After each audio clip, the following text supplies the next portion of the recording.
Et bonjour tout le monde, bienvenue dans cette nouvelle vidéo sur RPG Maker MV. Aujourd'hui je vous apprends à créer une compétence, histoire d'avoir autre chose que les compétences de base qui sont assez faibles et assez simples. Donc je vous apprends à créer vos compétences, à les personnaliser, à créer des animations et à les assigner à tel ou tel personnage. Donc je vous montre un exemple tout de suite. Donc je vous ai montré la compétence de feu qui est inclue de base, et je vous montre une compétence maintenant que moi je viens de créer, pour que vous voyez bien la grosse différence. Donc là c'est vraiment une compétence de zone, boom, beaucoup plus dévastatrice, plus impressionnante, qui fait beaucoup plus de dégâts. Donc avec une ou deux attaques comme ça, logiquement, toutes ces petites chauves-souris vont y passer. Mort, mort, et mort, donc je quitte mon playtest, et on se retrouve sur mon RPG Maker. Donc je vais vous montrer comment faire ça. Tout va se passer aujourd'hui dans la base de données que vous avez juste ici. Donc vous cliquez sur la molette pour accéder à votre base de données et vous avez un onglet compétences. C'est l'un de ceux qui va nous intéresser aujourd'hui. Donc de base on voit qu'on a certaines compétences, voilà, attaque, double attaque, triple attaque, feu, étincelle. Donc tout ça c'est de base sur RPG Maker. Moi j'en ai créé une nouvelle ici. Donc déjà vous ne pourrez pas en créer sans avoir fait un changement du nombre max ici. Vous avez dans changement max, vous mettez 50 si vous voulez que votre jeu ait 50 compétences et vous pourrez créer 50 compétences. Donc une fois que ça c'est fait, vous allez sur une case vide, donc vous lui donnez un nom. Donc voilà, moi je l'ai appelé pilier cendré. Vous lui donnez une icône. Donc moi j'ai pris une flamme parce que j'ai fait une attaque de feu. J'aurais pu prendre un éclair si je faisais une attaque de foudre, peu importe. Vous mettez une courte description ici. Type de compétence, bah là on est sur une attaque magique, donc moi j'ai mis magie, mais mettez spécial si vous voulez faire une attaque spéciale. Vous mettez son coup en MP si c'est une attaque magique, donc en point de magie, ou en TP si c'est autre chose que de la magie. Champ d'application, moi je suis sur une compétence qui touche tous les ennemis, donc j'ai mis tous les ennemis. On peut mettre un ennemi aléatoire, on peut mettre un ennemi qu'on sélectionnera, on peut mettre un allié, donc ça va être le cas pour les sorts de soins. On peut mettre tous les alliés aussi si on veut faire un sort de soin en zone. Et on peut mettre un allié mort ou tous les alliés morts si on veut faire un raise, par exemple, un sort de résurrection. Pour que l'allié n'en bénéficie que si il est mort, ce qui est logique. Donc là, à vous de personnaliser selon ce que vous voulez faire et le type de compétence que vous voulez créer. Pour le moment, moi je reste sur tous les ennemis. Occasion, je mets écran de combat parce que j'ai créé une compétence offensive que je vais utiliser contre des ennemis. Si c'est un sort de soin qu'on veut pouvoir utiliser hors des combats, on peut mettre toujours ou écran de menu. Si c'est quelque chose qu'on veut ne jamais pouvoir utiliser, même si c'est curieux, on peut mettre jamais. Donc pour le moment, moi je laisse sur écran de combat. Chance de succès, je mets à 100%. Vous pouvez baisser si vous le souhaitez. Répéter, je laisse à 1, c'est le nombre de fois où l'effet, donc où les dommages ou la compétence va être appliquée à la cible. Dans le cas d'une triple attaque, dans répéter, bon là la triple attaque elle touche 3 ennemis aléatoires, mais on pourrait mettre que ça touche un ennemi qu'on sélectionne, et répéter on met 3. Comme ça, un seul ennemi va bien se prendre 3 attaques. C'est peut-être mieux pour une triple attaque d'ailleurs. Donc je reviens sur mes piliers cendrés. Donc mon attaque de feu dévastatrice, c'est une attaque magique. En animation, j'ai mis feu tous 1. Alors ça c'est important, il va falloir attacher une animation à votre compétence pour savoir ce qui se passe à l'écran, quel visuel votre compétence va avoir. Donc vous avez la liste des animations dans l'onglet animation. Rien de plus simple. Donc vous en sélectionnez une qui convient, que vous aimez bien. Donc voilà, moi feu tous 1, ça collait plutôt pas mal. Vous pouvez cliquer sur jouer pour avoir un aperçu de ce que ça donne. Voilà.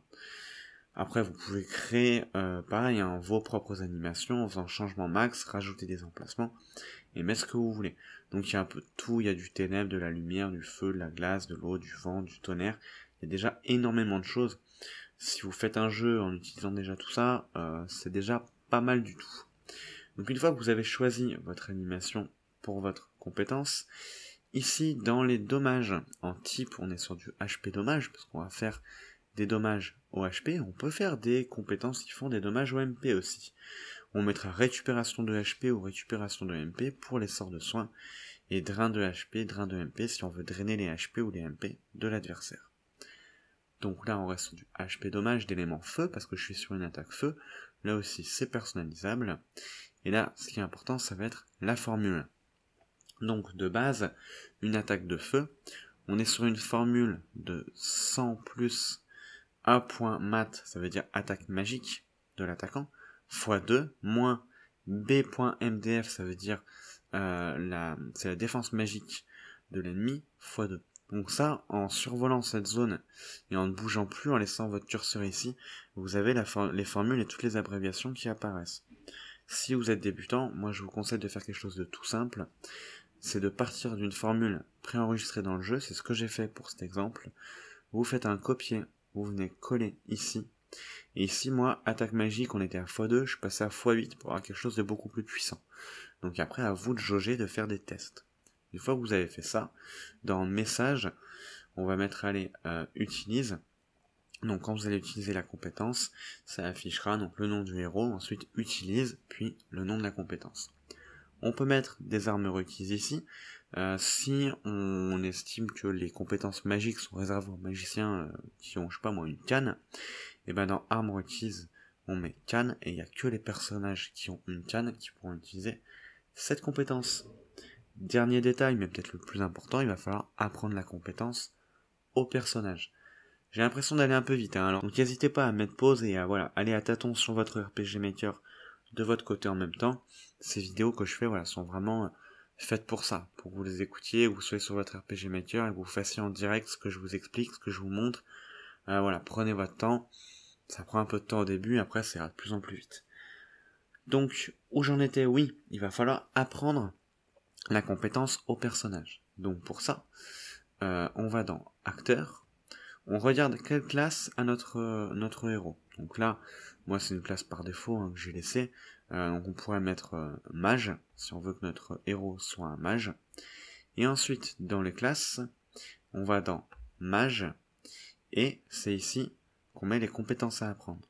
Donc là, pour le test, moi, au niveau 1, je vais dire que mon mage, il connaît déjà pilier cendré. Bon, bien sûr, c'est une compétence de niveau supérieur, donc normalement, il devrait l'apprendre peut-être plus au niveau 20-30, mais là, c'est pour le test. Comme ça, je fais appliquer. Ensuite, il faut tester la compétence pour vérifier que tout marche bien. Donc pour ça, on va dans troupes.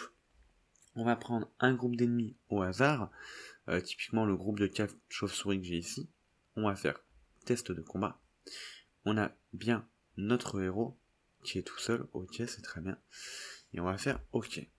Et donc là, il y a un petit combat qui va se lancer. Et on va pouvoir tester notre compétence. Donc, si on ne s'est pas planté, on va pouvoir aller dans magie. Et on voit qu'on a bien soit feu, soit les piliers cendrés. Donc je vous montre ce que donne feu, avec donc une formule en attaque magique x2. Donc sur une chauve-souris au hasard, on va voir combien de dommages prend la chauve-souris. Elle prend 72 de dommages sur un ennemi. Donc maintenant on va faire la même chose, mais avec les piliers cendrés, donc en attaque magique x8 et sur tous les ennemis. Et on va voir ce que ça donne. Ça devrait déjà être un peu plus correct en termes de dégâts. 150 au lieu de 72, donc 180, 160 et 150. C'est pas mal. On peut aller jusqu'à attaque magique x12, x20 si on veut que sur ce type d'ennemi, cette attaque soit capable de tous les tuer en un coup.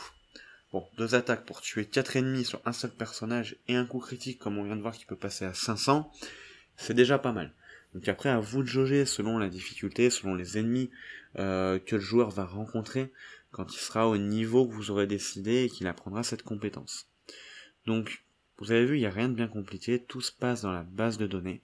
Donc après, à vous d'être imaginatif, de vous inspirer de ce que vous avez vu dans d'autres RPG. Donc on va avoir les classiques en général, les éléments, le feu, l'eau, la foudre, la terre, le vent, la glace, la lumière, les ténèbres, pardon. Ce que vous voulez. En tout cas, n'hésitez pas à me faire votre retour en commentaire, à me dire ce que vous allez utiliser dans votre jeu. Puis si ma vidéo vous a été utile, ce que j'espère quand même. En tout cas, si c'est le cas, n'hésitez pas à liker la vidéo et à vous abonner à la chaîne si vous voulez pas rater les prochaines vidéos. Je me lance actuellement dans une énorme série sur RPG Maker où je vais faire vraiment des tutos en tout genre, que ce soit des vidéos courtes ou un peu plus longues. Donc n'hésitez pas à activer la petite cloche pour pas les rater. En tout cas, d'ici les prochaines vidéos, portez-vous bien, Merci d'être resté jusqu'à la fin et puis surtout bon courage si vous développez votre jeu de votre côté parce que ça prend beaucoup de temps et de motivation. Donc n'hésitez pas à me solliciter en commentaire si vous avez besoin d'aide, ça sera avec un immense plaisir. D'ici là, à bientôt tout le monde, ciao.